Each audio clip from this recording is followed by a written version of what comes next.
Hello everyone, this is the Joy of Reading and welcome to a new episode of my Dante series.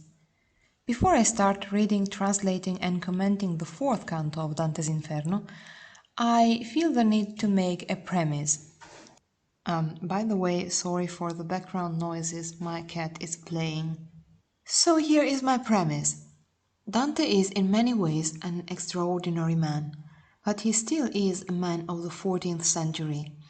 And he shares the social, political and religious views of the men of his time.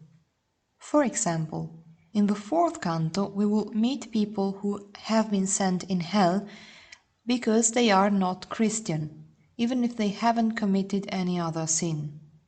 And even if they lived before Christ, so they didn't have a chance to be Christian at all. These sinners are treated decently. They are placed in a garden, they are not punished, but they are in hell.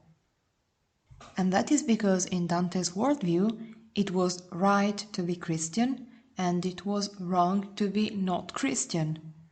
So he puts pagans, atheists, heretics, and people who had a different religion, different from Christianism, in hell. Another example. At some point, Dante explains to Virgil that a member of his own family has been killed by a member of another family. And in Dante's opinion, it's absolutely natural and right to seek revenge for this murder by killing a member of this other family. Dante lived 800 years ago, and we cannot expect to share his worldview or to find it acceptable today. But of course, this doesn't mean that we cannot relate to Dante in any way, or that the comedy is not worth reading. A poet who lived centuries ago, like any other poet or artist for that matter, is not intended to be our life coach, and is not intended to provide us with good examples or edifying messages. It is up to us and to our intelligence to decide which part of Dante's message still has a place in today's world and which hasn't. And we cannot say that Dante prompts us to hate people, just like Homer doesn't prompt us to go to war and kill people with a spear.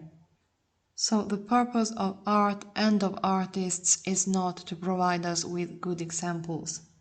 But as I said, that doesn't mean that Dante has nothing to tell us. As for me, the thing I love the most about Dante is the way he treats sinners, so people who are disgraced. He is very respectful and often also kind and caring. He suffers for the sinners and with the sinners, and he sometimes faints because he is overwhelmed with compassion. Of course, one could find it hypocritical and say, well, after all, Dante is the author, so he decided to put people in hell in the book. But Dante, the character, is never dismissive of sinners. He doesn't feel entitled to despise them just because God has put them in hell.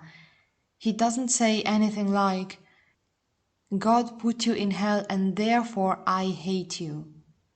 There are some exceptions, some sinners with whom Dante is particularly harsh, but the impression is that it's just because he doesn't like them on a personal level. It's not because he feels superior or anything. And this is only partly surprising. Sometimes we associate with the Middle Ages things which actually happened during the modern era. So, for example, heresy was not allowed during the Middle Ages at all, but the zeal against heretics or witches was probably much stronger during the Reformation and Counter-Reformation era, so in the 16th century, than in the 14th. And when Dante meets some heretics in hell, he treats them very respectfully, even if he is a Christian and he doesn't share their views at all. And in my opinion, it is easier to see this attitude in a man of the 14th century than in a man of the 16th. So that's all for today.